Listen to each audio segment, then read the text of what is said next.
I envisioned eventually a country club without a golf course. Long term, that I didn't know what it would consist of, but I knew that it would be something much different. To watch it go from a little health club with racquetball courts to this lifestyle center that it has become. 15,000 square feet to soon to be 250,000 square feet. From 300 members to 12,000 members, from a handful of employees to 500 employees. Anybody would have told me this back then. You just, come on, really? You couldn't have believed it. He always would say, country club without the golf. And I think, what are you talking about? And now we can see what he's talking about.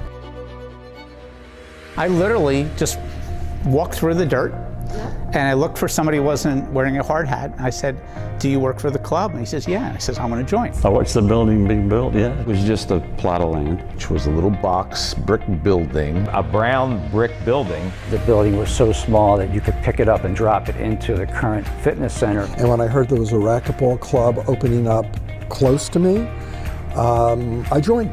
We did start the Newtown Racquetball Club back in '78. Charlie Minter, who was one of the original founders, was a good racquetball player and decided he'd like to have his own club.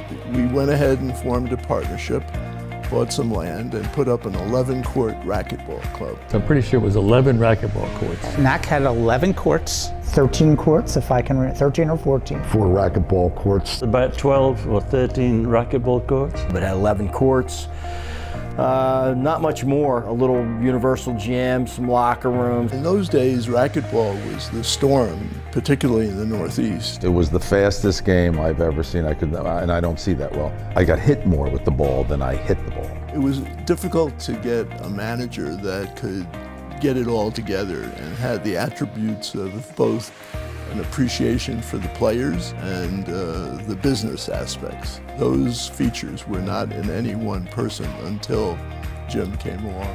Jim handed you a towel and you signed it. He started in with racquetball, but then he started in helping out a little bit with everything, maintenance, towels, but then he got into the management end of it. It's hard for a single-purpose recreational or athletic facility to exist on its own. Initially, a big spurt of enthusiasm for racquetball. We did well, and then right away, you saw it start to decline. The racquetball courts went out of business one by one. I converted a couple of the courts, court 1 and 2, made that downstairs exercise equipment, the upstairs aerobic dancing. The next thing I knew was that Linda Mitchell started teaching aerobics classes. She's been here since Moses came down from the mountain. I got into aerobics because I was a dance major in college and I was looking for part-time work. Linda and her leg warmers, we can never forget. Remember, there used to be lines to get into the rooms and sign up for the classes. But you had to get there early if you wanted to even get in.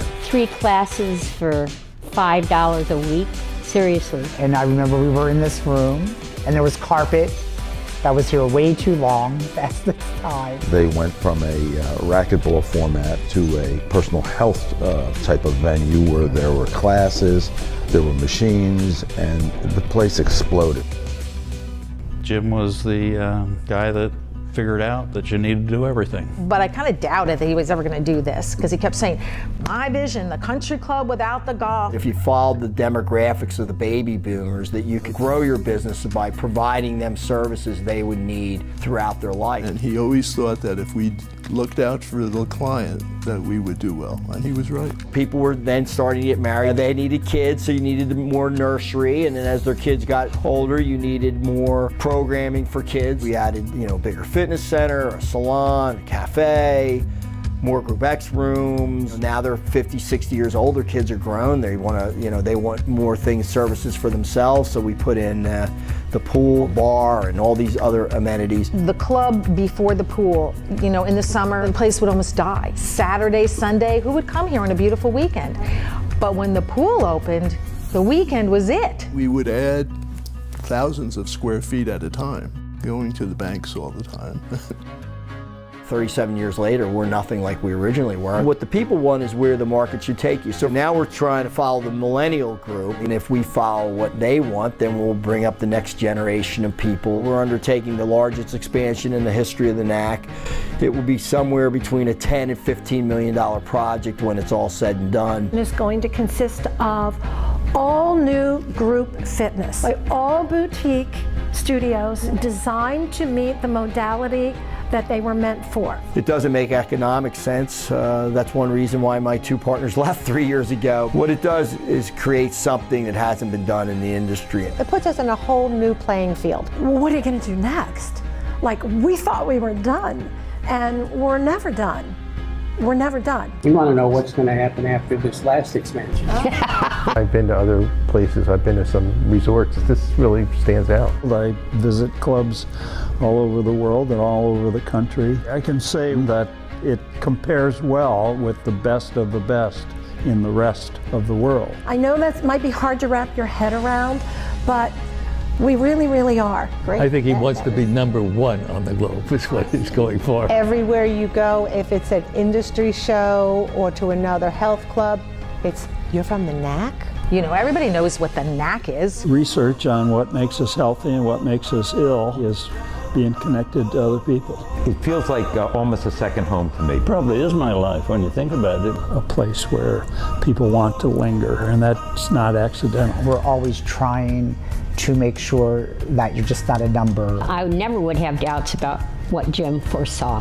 He got that reputation. And we're the best is because of him. Well, he doesn't have many limitations when it comes to vision, that's for sure. This is his vision, but this is even bigger and better than I think he or anyone else could have imagined. Jim Worthington has really been the main force behind this enterprise. He's out there flipping burgers in July and picking up towels out by the pool and still picks up trash. It's like, you know, he loves the place. This is his like other kid other than me and my brother. Yes, we do the work, but it's your vision, Jim. It's your work. We are lucky and privileged to be on this ride with you.